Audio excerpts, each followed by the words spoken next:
اس 2.5 سال کے اندر الحمدللہ آپ نے دیکھا ہے کہ یہاں پر جتنے بھی دیرینہ مسائل تھے اس کے اوپر آپ کو کام ہوتا ہوا نظر آ رہا ہے، چاہے وہ پانی کا مسئلہ ہو، یہ دیہی علاقوں کے اندر کچی گلیوں کی مسائل ہوں، سڑکیں جو ہیں بڑی سڑکوں سے لے کر 10th ایونیو بننے جا رہا ہے، مارگل ایونیو کے اوپر اس وقت کام شروع ہوا ہے، آئی جی پرنسپل روڈ کو جو ہے اس کو بڑا کیا جا رہا ہے، ریکارپٹنگ کی جا رہی ہے۔ اسی طریقے سے ہمارے دوسری طرف جو ہے بارہ کا بائی پاس بننے کے لیے جا رہا ہے، بڑے بڑے سڑکوں کے منصوبے بنے۔ اسی طریقے سے ہسپتال پچھلے میرے خیال میں 40 سال کے اندر کوئی نیا بڑا سرکاری ہسپتال نہیں بنا تھا۔ بھائی جان ذرا دیکھ کے یار گری نہ جانا، آپ ہمارے لیے تصویر سے زیادہ قیمتی ہو۔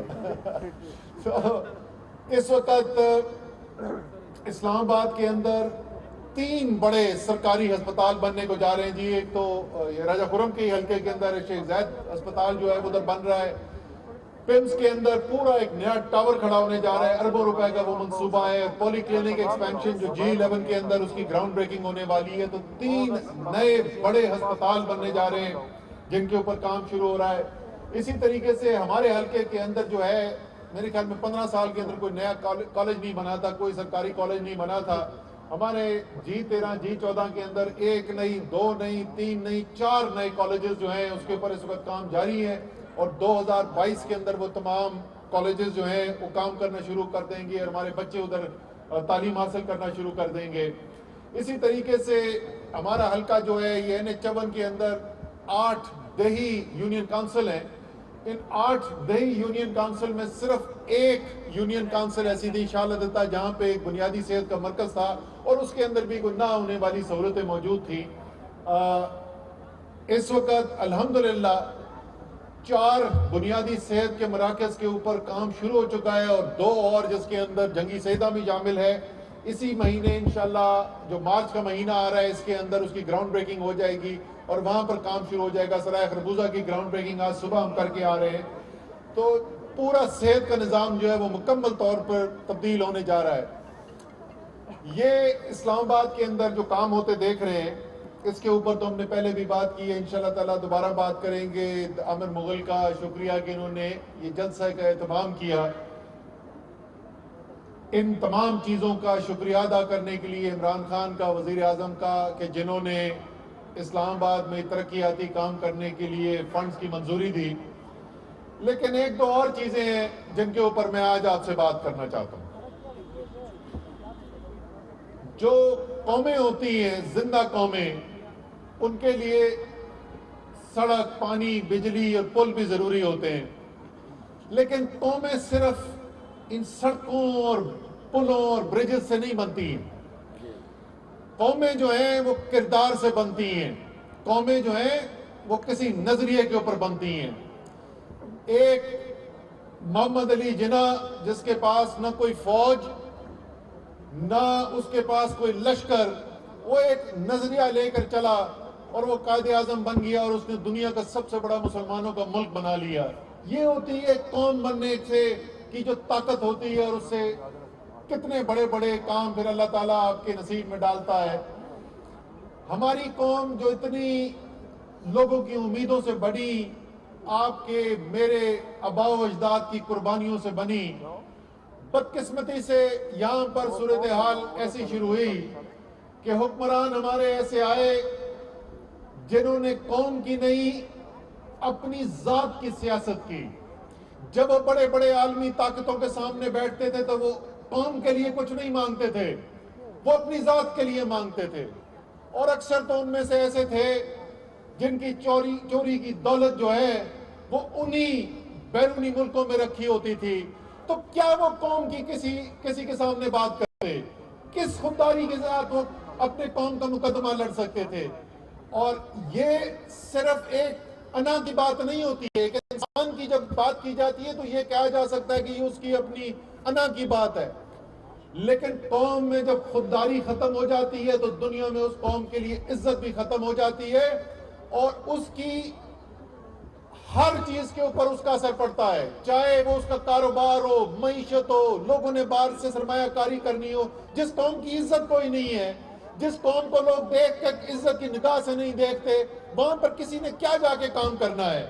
جب آپ کسی کے ساتھ تعلقات بنانے کی بات کرتے ہیں، جب آپ کی خواہش ہوتی ہے آپ کے کسی کے ساتھ میرے مراسم ہو، تو آپ دیکھتے ہیں کہ کون ایسا شخص ہے جس کو میں ایک عزت کی نگاہ سے دیکھ سکتا ہوں۔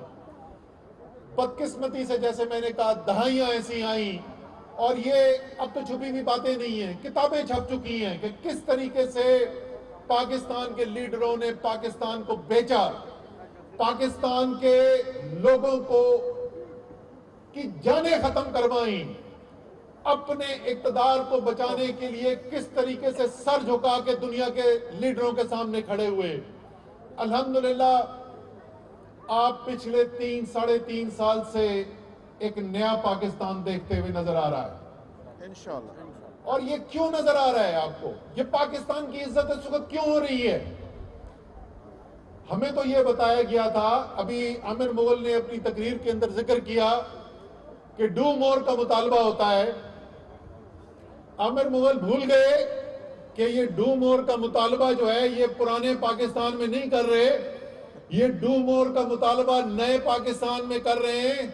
جب نئے پاکستان سے ڈو مور کہا جاتا ہے تو نئے پاکستان کا جواب ہوتا ہے ایبسولوٹلی ناٹ۔ تو جناب اگر جائز بات ہے، اگر انصاف کی بات ہے تو ہم آپ کی بات ضرور مانیں گے، بلکہ مطالبہ کیے بغیر آپ کے لیے انشاءاللہ تعالیٰ کام کریں گے۔ لیکن یہ نیا پاکستان کسی کے سامنے سر جھکانے کے لیے تیار نہیں ہے۔ اسی لیے آپ دیکھ رہے ہیں کہ چاہے چین ہو، چاہے روس ہو، چاہے دنیا کی طاقتیں ہوں، اس وقت سب پاکستان کو عزت کی نگاہ سے دیکھ رہے ہیں۔ اور یہ جو ایک غلط فہمی یہاں پہ تھی کہ آپ نے جیسے ہی کوئی نہ کی تو اگلے دن پتہ نہیں گولے برسنے شروع ہو جائیں گے اور دنیا میں تہس نہس کر دے گی۔ آپ نے دیکھا کہ آج اس ایبسولوٹلی ناٹ کے باوجود امریکہ کا جو حکومت ہے اس کی طرف سے کیا بیان آیا جی پچھلے مہینے؟ وہ کہتے ہیں پاکستان ہمارا اسٹریٹیجک پارٹنر ہے، کیونکہ پاکستان جو ہے وہ ساری دنیا سے اس وقت اچھے مراسم چاہتا ہے۔ پاکستان کسی کے ساتھ بھی دشمنی نہیں رکھنا چاہتا، لیکن پاکستان کسی کے سامنے اپنا سر بھی جھکانے کو تیار نہیں ہے۔ عزت سے مراسم رکھیں گے، عزت کے ساتھ دنیا میں بہتری کے لیے ہر ایک کے ساتھ کام کرنے کو تیار ہیں۔ جیسے عمران خان نے کہا ہم امن میں ہر ایک کے ساتھ کام کرنے کو تیار ہیں، امن کو بڑھانے کے لیے ہر ایک کے ساتھ کام کرنے کو تیار ہیں۔ لیکن اگر کوئی یہ سمجھتا ہے کہ ہم ڈالر لے کر اپنی چوری کی دولت کو چھپانے کے لیے ملک کی ہم مفادات کو قربان کر دیں گے عمران خان کے ہوتے ہوئے، یہ نہیں ہو سکتا۔ دوسری جو میں آپ سے بات کرنا چاہتا ہوں کہ آج کل سنائے دوبارہ سے لانگ مارچ کی باتیں ہو رہی ہیں۔ ایک تو پہلے بھی میں نے کہا ہے کہ اس چیز کو ذرا سا غور سے رکھیں، ابھی بھی سردی تھوڑی کم ہوئی ہے لیکن آج بھی دیکھیں ذرا ٹھنڈی ہوا چل رہی ہے، کچھ میرے دوستوں نے نیچے سویٹر بھی پہنے ہوئے۔ تو سردیوں کے اندر بہت ساری بیماریاں آتی ہیں جی، اور اللہ تعالیٰ کا نظام یہ ہے کہ نئی بیماریاں بھی آ جاتی ہیں۔ پہلے سردی آتی تھی، کھانسی ہوتی تھی، نزلہ ہوتا تھا، زکام ہوتا تھا، پھر 2 سال پہلے ہم نے دیکھا جی کووڈ کی بھی بیماری آ گئی دنیا کے اندر۔ اسی طریقے سے پچھلے 3 سال سے سردیوں کی ایک اور بھی بیماری آئی ہوئی ہے، اس بیماری کا نام ہے پی ڈی ایم۔ وہ سردیاں شروع ہوتی ہیں تو پی ڈی ایم کی بیماری شروع ہو جاتی ہے، وہ جیسے ہی سردیاں ختم ہوتی ہیں تو اس کے بعد وہ بیماری ختم ہو جاتی ہے۔ تو یہ مارچ کا مہینہ شروع ہونے والا ہے، اس سردیوں کا یہ آخری مہینہ اس بیماری کا، اس مہینے کے بعد آپ کو انشاءاللہ تعالیٰ اس کی طرف سے کوئی تکلیف نہیں ہوگی۔ یہ لانگ مارچ کرنے جا رہے ہیں، ذرا یہ تو بتائیں کہ یہ لانگ مارچ کا مقصد کیا ہے؟ کیا لانگ مارچ کا مقصد یہ ہے کہ جو اربوں روپے نہیں، اربوں ڈالر کی چوری کی دولت انہوں نے جمع کی ہوئی ہے دنیا کے بڑے بڑے جو آف شور سینٹرز ہیں، کیا یہ اس لیے آئے ہیں کہ وہ دولت پاکستان واپس لائی جائے تاکہ پاکستان کی عوام کی بہتری کے لیے اور کام کیا جا سکے. ہم اسلام آباد میں جو 4 کالج بنا رہے ہیں 4 اور کالج بنائیں, یہاں پہ پانی کی اور اسکیمیں لے کے آئیں, بجلی کے اور منصوبے لگائیں. کیا یہ اس لیے نکل رہے ہیں یا یہ اس لیے نکل رہے ہیں کہ یہ مطالبہ کر رہے ہیں کہ ہسپتالوں کا نظام بہتر کیا جائے, یا یہ اس لیے نکل رہے ہیں کہ پاکستان کے لیڈر جو ہیں, ہمارے حکمران جو ہیں, وہ تو بیمار ہوتے ہیں, چھوٹی سی بھی بیماری ہوتی ہے. میں سارے اپنے دوستوں سے پوچھتا ہوں, اپنے میڈیا کے دوستوں سے بھی پوچھتا ہوں, کوئی مجھے یہ بتا دے کہ آخری دفعہ کب ہم نے سنا تھا کہ نواز شریف یا شہباز شریف یا ان کی اولادیں یا زرداری یا ان کی اولادیں کبھی بیمار ہوئی اور پاکستان کے کسی ہسپتال میں گئی؟ کوئی مجھے بتا سکتا ہے کسی ہسپتال کا آپ نے نام سنا ہے کہ جہاں پہ یہ یا ان کی اولادیں اپنا علاج کرانے گئے ہوں؟ ان کے علاج ہوتے ہیں ملک سے باہر. ان کو کیا فکر ہے ملک کے اندر صحت کا نظام ٹھیک ہو کہ نہیں ہو؟ تو کیا یہ مطالبہ کرنے کے لیے آ رہے ہیں کہ پاکستان کے اندر صحت کا ایسا نظام آئے کہ ہر پاکستان کے خاندان کے پاس ایک صحت کا انصاف کارڈ ہو؟ اس صحت کے کارڈ کے اوپر ہر پاکستانی, چاہے وہ امیر ہو غریب ہو, کسی پارٹی کو ووٹ ڈالنے والا ہو, اگر وہ پاکستانی ہے تو ہر خاندان اپنی بیماری ہو, خدا نخواستہ کوئی ہسپتال جائے تو اس کا 10 لاکھ روپے تک کا مفت علاج کرا سکے. اگر یہ کوئی ایسے مطالبات لے کے نکلتے, ان کی اطلاع کے لیے عرض ہے, یہ دولتیں بھی ان کی باہر رکھی ہوئی ہیں, بھاگتے بھی یہ ملک کے باہر ہیں, دیکھتے بھی آشیرواد کے لیے ملک سے باہر کی طرف ہی ہیں, تو شاید ان تک اطلاع نہیں پہنچی کہ یہ نظام آ چکا ہے. عمران خان یہ صحت کارڈ پاکستان میں لا چکا ہے. یہاں پر ترقیاتی کام ہو رہے ہیں, اور جہاں پر میں جاتا ہوں لوگوں کو شکایات بھی ہوتی, مجھ سے لوگ شکایت بھی کرتے ہیں, حقیقت ہے, لیکن ساتھ ساتھ میں اسلام آباد میں جہاں جاتا ہوں ساتھ مجھے لوگ یہ بھی کہتے ہیں کہ جی مبارک ہو, تاریخی ترقیاتی کام ہو رہے ہیں. تو کیا یہ اس مطالبے کے ساتھ نکلے ہوئے ہیں؟ ذرا بتائیں تو مطالبہ ہے کیا ان کا, سوائے اپنی چوری کی جائیداد کو بچانے کے لیے ان کے پاس مطالبہ کیا ہے دوسرا؟ اب پاکستان کے عوام کو بتائیں تو ان کے لیے نکلے کیوں؟ پہلے بھی میں نے کہا تھا, بڑا رولا پڑا تھا اس کا, یاد ہے پچھلے میرے جلسے کے اندر جب ان کو کہا تھا بڑی کوٹ پہنی ہے. اچھا, کوٹ پہنی جو ہے نا اس کا ایک سے زیادہ طریقہ ہوتا ہے. ایک تو یہ ہے کہ جسمانی طور پہ کوٹ پڑے, کو دھپے شپے 2-4 لگائے جائیں, لیکن ایک عزت دار انسان کے لیے اس سے زیادہ بڑی کوٹ جو ہے وہ ہوتی ہے ذلت, کہ عزت جائے. تو بڑے بڑے لیڈر یہاں پر نکلیں گے اور ساتھ ان کے کسی نے نکلنا نہیں ہے, اس سے جو ان کی بےزتی ہونی ہے اس سے بڑی کوٹ کون سی ہو سکتی ہے؟ تو ابھی بھی وقت ہے, کوئی اور کام کریں. کبھی اچھا وہ آپس میں نہیں فیصلہ ہو رہا, ایک دن خبر آتی ہے پنجاب میں, اگلے دن خبر آتی ہے وفاق میں, تیسرے دن خبر آتی ہے اسپیکر کے خلاف, چوتھے دن خبر آتی ہے وزیر اعظم کے خلاف. وہ تپڑ ہے تو آؤ میدان کے اندر, جو کرنا ہے کر کے دکھاؤ. یہ سن سن کے تاریخیں جو ہے نا وہ, میں ان کو وہ سیول کوڈ پہ بولتا ہوں کہ سیول کوڈ کے اندر جتنی تاریخیں نہیں لگی اتنی تاریخیں تو پی ڈی ایم نے دے دی ہے. وہ خدا کا واسطہ تاریخیں دینی چھوڑو. چلو میں تمہیں ایک تاریخ دیتا ہوں, میں ایک تاریخ دیتا ہوں, یہ سن لو اور لکھ لو اپنے پاس. 18 اگست 2023, یہ تاریخ یاد رکھنا. 18 اگست 2023 تک عمران خان اس ملک کا وزیر اعظم ہے. اس کے بعد 2 مہینے کے لیے عبوری حکومت آئے گی, 2023 کا اگلا الیکشن ہوگا, اور انشاءاللہ تعالی اللہ کی رضا سے پاکستان کی تاریخ میں پہلی دفعہ کوئی وزیر اعظم 2 دفعہ تواتر سے الیکشن جیت کے وزیر اعظم بنے گا, اور وہ عمران خان پاکستان کا پہلا تاریخ ہوگا.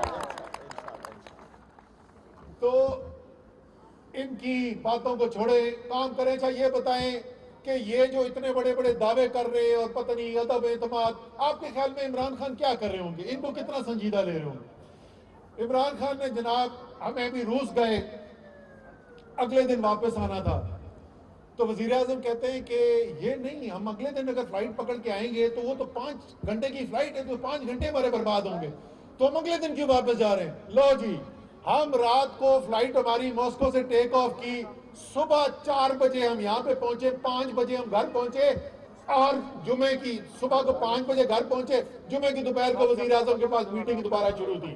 اور وہ میٹنگ کس چیز کی ہوتی ہے؟ وہ میٹنگ عدم اعتماد کی نہیں ہوتی، وہ میٹنگ ہوتی ہے میں نے آگے معیشت بہتر کیسے کرنی ہے، میں نے روزگار اور کیسے لوگوں کو دینا ہے، میں نے کیا میں اور کر سکتا ہوں۔ اس وقت جو دنیا کے اندر مہنگائی کی لہر آئی ہوئی ہے، پاکستان بھی اس سے اثر انداز ہو رہا ہے، یہاں پہ پاکستان کے عوام پہ بھی اس کا اثر پڑ رہا ہے، میں کیا کر سکتا ہوں کہ اس کے لیے میں عوام کے لیے بہتری کچھ کروں، ان کی زندگی کے لیے میں آسان کر سکوں۔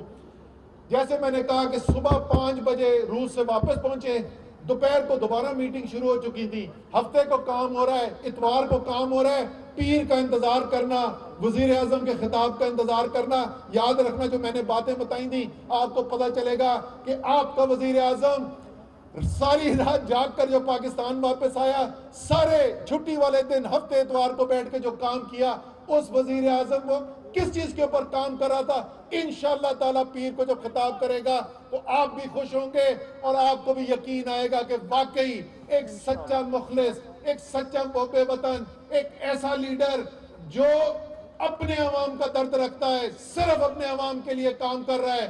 عمران خان کی شکل میں جیسا لیڈر ملا ہے، یہ پاکستان کے لیے ایک بہت بڑی نعمت ہے۔ اور آخر میں نے اس دن ٹویٹ بھی کیا تھا، کچھ چیزیں جو ہیں میں کم سامنے ان کے اچھی باتیں جو ہیں انسان کے سامنے زیادہ نہیں کرنی چاہیے۔ اللہ تعالیٰ جو ہے وہ چاہتا ہے کہ انسان جو ہے وہ اپنا سر نیچا کر کے زندگی گزارے، انسان میں تکبر جو ہے اللہ تعالیٰ کو پسند نہیں ہے۔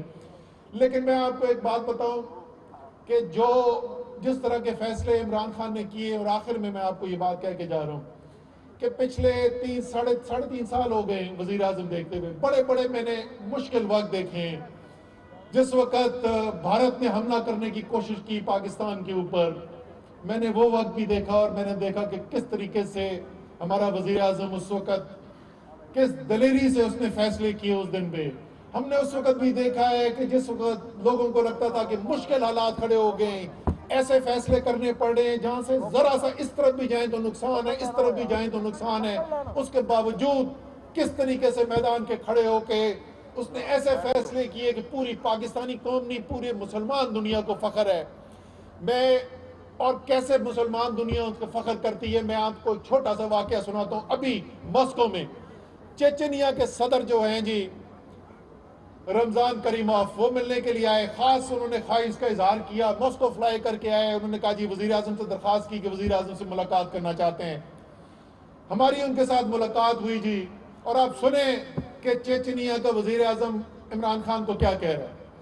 وہ کہتا ہے کہ جی آپ نے 2019 کے اندر اقوام متحدہ میں تقریر کی، اور میں تقریر سن رہا تھا، اور جس طریقے سے آپ نے حضرت محمد صلی اللہ علیہ وسلم کی ناموس کے لیے مقدمہ لڑا، اور جس طریقے سے مسلمانوں کو مقدمہ لڑا، جس دلیری سے آپ نے اس مقام پہ کھڑے ہو کے بات کی، میں اس دن سے میری دل کی خواہش تھی کہ میں عمران خان سے ملاقات کروں اور اس بہادر آدمی سے ہاتھ ملاؤں۔ یہ چیچنیا کا صدر کہہ رہا ہے۔ تو جو بات آپ کا وزیر اعظم کر رہا ہے، وہ صرف پاکستانی اس کو سن کر اور اس کو دیکھ کر فخر نہیں کر رہے، پوری عالم اسلام کے اندر مسلمان دیکھ کر اس پر فخر کر رہے ہیں۔ اور یہ ایسے فیصلے کون کر سکتا ہے؟ ایسے فیصلے صرف وہ شخص کر سکتا ہے جس کو خوف صرف خدا کی ذات کا ہو، خوف صرف خدا کی ذات کا ہو، کسی انسان کے سامنے سر جھکانے کو تیار نہ ہو، اور جو سمجھے کہ اس کی طاقت اگر کوئی ہے تو وہ طاقت یا اللہ کی رضا ہے یا پاکستان کے عوام کی مدد ہے، اسی طاقت پر یقین کرنے والا اتنے بڑے فیصلے کر سکتا ہے۔ انشاءاللہ تعالی جیسے پہلے آپ سب کا سر بلند کیا فخر سے، انشاءاللہ تعالی ایسے ہی کرے گا۔ آپ سب کا شکریہ ساتھ آنے کا، عمران خان کا ساتھ دینے کا شکریہ، ہمارا ساتھ دینے کا شکریہ۔ انشاءاللہ تعالی مل کر اسلام آباد کو اور پاکستان کو بہتر سے بہتر بناتے جائیں گے۔ اور زرداری صاحب سن لو،